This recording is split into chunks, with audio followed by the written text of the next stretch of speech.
जाते थे और उसी से पैसा से नशा उसा का सामान खरीद के नशा उसा करते थे।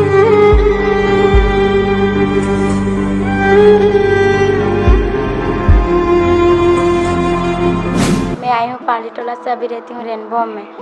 मैं घर में पढ़ाई नहीं करती थी, कचरा चुनती थी और मेरी मम्मी दाई का काम करती थी और मेरा भाई भी मेरे साथ कचरा चुनने जाता था।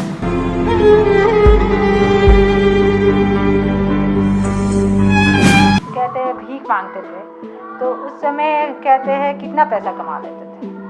हम पैसा कमाते थे पर हम मम्मी को दे देते थे, हम ज़्यादा नहीं कमा पाते थे। उससे कुछ गलत चीज़ नहीं ना, नशा वशा नहीं ना करते थे? प्रकाश और लालमणि, इनकी आंखों में अब इंद्रधनुषी सपने सज रहे हैं। प्रकाश पढ़ाई के साथ साथ अच्छा डांस भी करता है। लालमणि पढ़ाई कर अधिकारी बनना चाहती है। कहती है जो मेरे साथ गुजरा वो किसी अन्य के साथ ना गुजरे। कौन है प्रकाश और कौन है लालमणि, हम आपको सारी कहानी बताएंगे। राजधानी रांची की सड़कों पर अक्सर भीख मांगते, खिलौना बेचते, कचरा चुनते या फुटपाथ पर रात गुजारते बच्चे आपको नजर आ ही जाते होंगे। ये बच्चे या तो बेसहारा होते हैं या इनके अभिभावक नशे के आदी। वैसे ही बेसहारा बच्चों की आंखों में सतरंगी सपने सजो रही है सरकार। राज्य सरकार ने रेनबो नामक संस्था के साथ मऊ किया है, जो बेसहारा बच्चों के लिए काम करता है।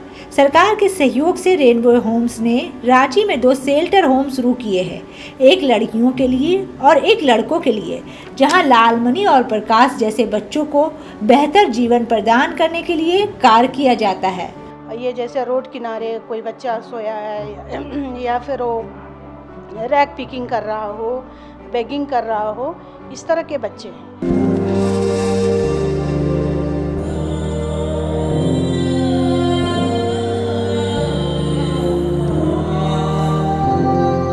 जब इसकी स्टार्टिंग हुई तो हमारे जो वर्कर हैं, जिसको हम लोग सोशल मोबिलाइज़र बोलते हैं, ये क्या करते हैं कि जैसे कहीं पे चौक चौराहा है, वहाँ पे बच्चे घूम रहे हैं बड़े गंदे कपड़ों में और फिर शाम को सुबह को, तो ये हमारे वर्कर्स उनको ऑब्जर्व करते हैं कि ये बच्चा कितना दिन से यहाँ पे घूमता हो या क्या करता है, उसकी एक्टिविटी को ऑब्जर्व करते हैं। फिर हम लोग उनके साथ थोड़ा सा रिलेशन बढ़ाते हैं कि बेटा तेरा नाम क्या है, तेरा घर कहाँ है।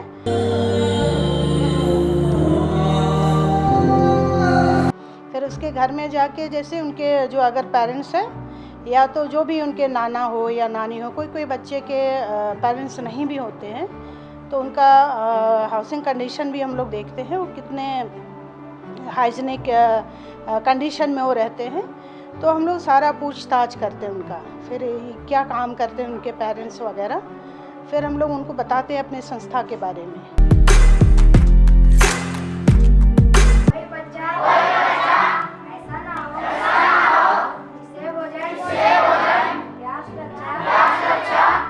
प्रकाश एक प्रतिभाशाली छात्र था, पर गलत संगत से उसे नशीली दवाओं की लत लग गई। इन नशीली दवाओं की वजह से उसकी जिंदगी बर्बाद होने लगी। वह दिन भर नशीली दवाओं के जुगाड़ में यहाँ वहाँ भटकता रहता और रात में नशा कर फुटपाथ में ही सो जाता था। जब प्रशासन को इसके बारे में जानकारी मिली तो प्रकाश की मदद के लिए प्रयास शुरू किए गए। रेनबो फाउंडेशन के सदस्यों की सहायता से प्रकाश को बरियातू स्थित रेनबो होम लाया गया। फिर उसकी फिटनेस चेकअप कराई गई, जिसमें उसके सिर्फ वजन कम थी, बाकी गतिविधियां सामान्य थी। मेरे आए हुए 1 साल हो गए। उसके अतीत के बारे में जानने के बाद पता चला कि उसके पिता नशे के आदी हैं और वे अपने परिवार की भरण पोषण करने में असमर्थ हैं। ऐसे में प्रकाश भी नशे की चपेट में आ गया। प्रकाश को नशे के इस दलदल से निकालने के लिए रेनबो फाउंडेशन ने उसका साथ दिया। अब प्रकाश रेनबो होम को ही अपना घर मानते हैं। मैं घर से बाहर निकल के अपने घर में नहीं रहता था और कहीं दूसरे जगह पर लीची बागान पर वहीं रहता था, कचरा उचड़ा चुनता था, उसे बेचकर वही पैसा का नशा करता था, हमेशा नशा में रहता था। तो निशा दीदी आई और हमारे पास बोले कि आपको पढ़ना है लिखना है। बहुत बार हमको मनाया कि चलो वहाँ अच्छा व्यवस्था है, पढ़ना लिखना है तो चलो। तो हम बोले कि ठीक है हम चलेंगे। तो हम यहाँ आए तो मेरा मन लगा, हमको यहाँ अच्छा लगता है पढ़ने में। यही हाल लालमणि का भी था। लालमणि रांची के पहाड़ी मंदिर के सामने भीख मांगती थी। लालमणि के पिता हर शाम उससे ड्रग्स खरीदने के लिए सारे पैसे छीन लेते थे। लालमणि को रेनबे होम लाया गया, जहां लालमणि सरकार के सहयोग से अधिकारी बनने के लिए सभी यत्न कर रही है।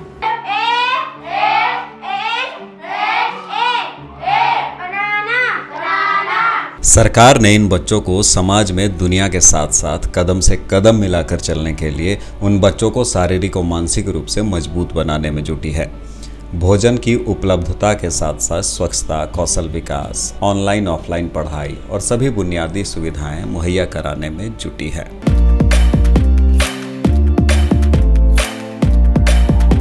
इस तरह आंखों में कई सपने लिए सड़कों पर घूमते ऐसे बच्चों के लिए सरकार की यह योजना सही मायने में बच्चों को इंद्रधनुषी सपने सजोने और उसे पूरा करने के लिए आत्मविश्वास का संचार कर रही है। तो उम्मीद है इस वीडियो को देखकर आप अच्छा महसूस कर रहे होंगे। और भी अच्छा महसूस करना चाहते हैं? क्या आप चाहते हैं कि आपकी वजह से किसी ऐसे ही बच्चे का भविष्य संवरे? आपको अगर इन्हीं बच्चों की तरह कहीं और भी बच्चे दिखाई देते हैं तो आप रेनबो फाउंडेशन से संपर्क कर सकते हैं। संपर्क करने के लिए स्क्रीन पर दिए गए ईमेल आईडी पर मेल करें। अगले वीडियो के साथ फिर मुलाकात होगी। बने रहिए हमारे साथ। stay watch avianpost.com, क्योंकि खबरें और भी हैं।